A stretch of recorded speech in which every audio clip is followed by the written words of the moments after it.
1899. Un profesor de economía estadounidense, hijo de inmigrantes noruegos, publica un libro que escandaliza a la profesión. No habla de oferta ni demanda. No tiene ecuaciones. Habla de esnobismo. Thorstein Veblen describe cómo los ricos de la América dorada gastan dinero no para satisfacer necesidades, sino para demostrar estatus. Yates, banquetes, ropa que no sirve para nada excepto para que los demás vean lo cara que es. Lo llama consumo conspicuo. Parece una observación frívola. Pero debajo hay una idea explosiva. La economía no funciona con individuos racionales que maximizan su utilidad. Funciona con seres sociales que imitan, compiten, siguen normas y obedecen instituciones. Y si no entiendes las instituciones, no entiendes la economía. Hasta ahora en esta parte hemos visto economistas que se centran en los mecanismos económicos, precios, oferta, demanda, dinero. Los clásicos, los marginalistas, los austríacos, los keynesianos, los monetaristas. Todos discrepan sobre qué mecanismo es más importante. Pero todos comparten un supuesto, que los individuos toman decisiones económicas de forma más o menos racional. Hoy conocemos a un grupo de economistas que cuestionaron ese supuesto desde la raíz. No se preguntaban cómo funcionan los mercados. Se preguntaban por qué funcionan en unos sitios y en otros no, y la respuesta, descubrieron, no está en los precios. Está en las reglas del juego. Thorstein Veblen era un personaje extraño. Hijo de granjeros noruegos en Minnesota, era brillante, introvertido, sarcástico y prácticamente incapaz de mantener un empleo estable. Se hizo famoso por criticar a todo el mundo, a los ricos, a los economistas, a las universidades y al capitalismo en general. Su teoría de la clase ociosa, publicada en 1899, es a la vez una sátira social y un tratado económico. Veblen observó que el consumo no sigue la lógica de la utilidad marginal. La gente no compra un reloj de 10.000 euros porque sea 100 veces mejor que uno de 100 euros. Lo compra para señalar que puede permitírselo. El consumo conspicuo es consumo cuyo propósito principal es demostrar riqueza. Y no es solo cosa de millonarios. Cuando alguien compra un coche más grande del que necesita, o unas zapatillas de marca cuando las genéricas son iguales de funcionales, está haciendo exactamente lo que Veblen describía. Pero la contribución de Veblen va más allá de la crítica social. Insistió en que la economía es una ciencia evolutiva, no mecánica. Las economías no se rigen por leyes fijas como las de Newton. Evolucionan, cambian, se adaptan. Y lo que las mueve no son solo precios y cantidades, sino hábitos, costumbres, leyes e instituciones. Una institución, para Veblen, no es solo un banco o un parlamento. Es cualquier patrón de pensamiento o comportamiento compartido que se ha convertido en norma. La propiedad privada es una institución. El trabajo asalariado es una institución. La idea de que ir a la universidad es necesario para tener éxito es una institución. Y estas instituciones no son neutrales. Algunas favorecen el cambio y la innovación. Otras perpetúan privilegios y bloquean el progreso. La tarea del economista, según Veblen, no es construir modelos elegantes, sino entender cómo estas instituciones se forman, persisten y cambian. Si Veblen fue el provocador, Douglas North fue el arquitecto. North nació en 1920, estudió en Berkeley y durante décadas se dedicó a la historia económica. Ganó el premio Nobel en 1993 por demostrar algo que parece obvio pero que no lo es, que las instituciones son el factor decisivo que explica por qué unos países son ricos y otros pobres. North definió las instituciones como las reglas del juego en una sociedad. Las restricciones formales e informales que estructuran la interacción humana. Las leyes son instituciones formales. Las normas sociales son instituciones informales. Juntas, determinan los incentivos. Y los incentivos determinan el comportamiento económico. Su argumento central es el siguiente.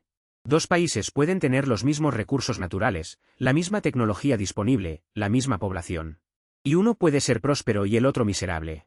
La diferencia está en las instituciones.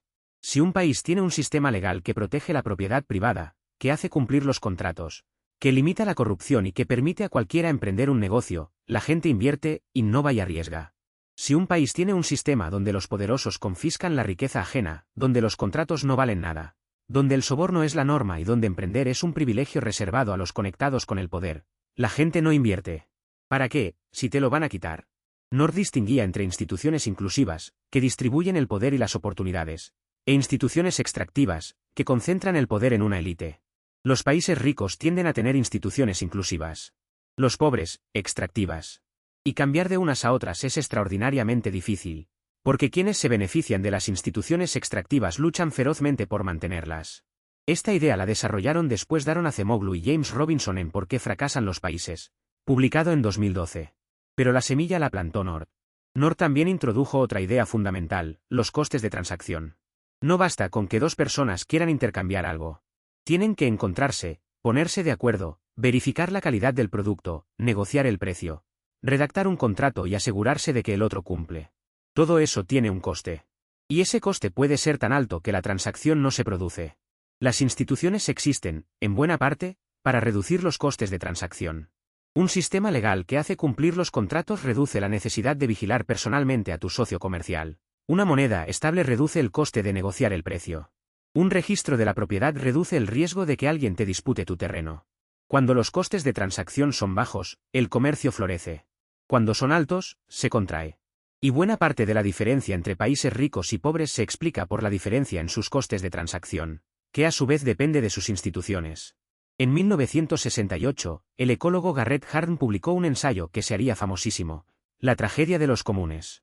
Su argumento era que los recursos compartidos están condenados a la sobreexplotación.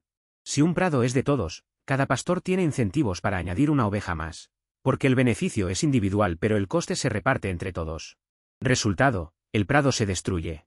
La conclusión habitual era que los comunes necesitan o bien propiedad privada o bien regulación estatal. Mercado o gobierno. No hay tercera opción. Elinor Ostrom demostró que sí la hay. Ostrom, politóloga de la Universidad de Indiana, dedicó décadas a estudiar cómo las comunidades reales gestionan los recursos compartidos. Sistemas de riego en España y en Nepal. Bosques comunales en Japón y en Suiza. Pesquerías en Turquía y en Yemen. Lo que encontró fue que, en miles de casos, las comunidades locales habían desarrollado sus propias reglas para gestionar los comunes de forma sostenible. Sin propiedad privada. Sin regulación estatal. Con instituciones locales, diseñadas por los propios usuarios. Ostrom identificó 8 principios que comparten los sistemas de comunes exitosos. Entre ellos, límites claramente definidos, reglas adaptadas a las condiciones locales, participación de los usuarios en la elaboración de las normas, mecanismos de vigilancia colectiva y sanciones graduales para quienes incumplen. La tragedia de los comunes no es una ley natural. Es el resultado de una falta de instituciones adecuadas. Cuando las comunidades tienen la libertad y la capacidad de crear sus propias reglas, a menudo gestionan los recursos mejor que el mercado o el Estado. Ostrom ganó el Premio Nobel de Economía en 2009. Fue la primera mujer en recibirlo.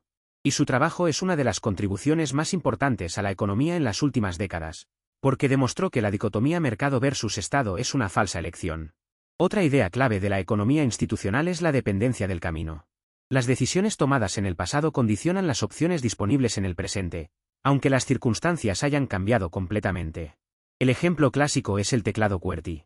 Se diseñó en 1873 para evitar que las barras de las máquinas de escribir se atascaran. Ya no hay barras que se atasquen. Pero seguimos usando QWERTY. Cambiar sería tan costoso que nadie lo hace. En economía, la dependencia del camino explica por qué instituciones ineficientes persisten. Un país que heredó instituciones extractivas de la era colonial puede quedarse atrapado en ellas durante siglos, porque las élites que se benefician de esas instituciones las defienden.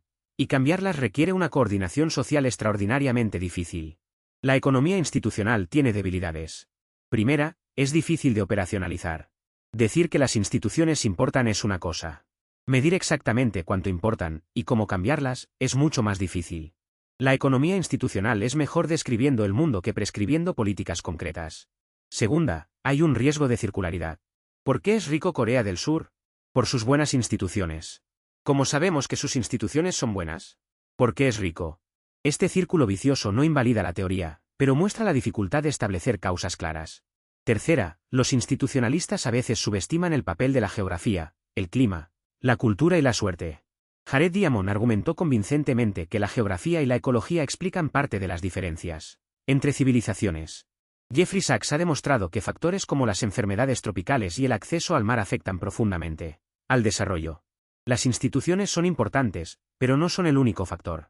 Cuando un gobierno corrupto desvía fondos que deberían ir a hospitales, no es solo un problema moral. Es un problema institucional. Las instituciones débiles permiten que unos pocos se enriquezcan a costa de todos. Cuando una comunidad de pescadores en una costa española acuerda reglas sobre cuándo y cuánto pescar, y esas reglas se respetan durante generaciones, no es un accidente. Es una institución que funciona. Cuando un emprendedor en un país con un sistema legal débil decide no arriesgar su capital porque sabe que cualquier político con conexiones podría confiscárselo, no está siendo cobarde. Está respondiendo racionalmente a las instituciones que le rodean. Las instituciones son invisibles. No se ven ni se tocan. pero determinan más que ningún otro factor si una sociedad prospera o se estanca. 3 ideas para llevaros de este episodio. Primera, Veblen demostró que la economía es una ciencia social, no mecánica. Los hábitos, las normas y las instituciones determinan el comportamiento económico tanto como los precios y los salarios. El consumo conspicuo es solo la punta del iceberg. Segunda, North demostró que las instituciones son el factor decisivo que explica la riqueza y la pobreza de las naciones. Las reglas del juego, formales e informales, determinan los incentivos.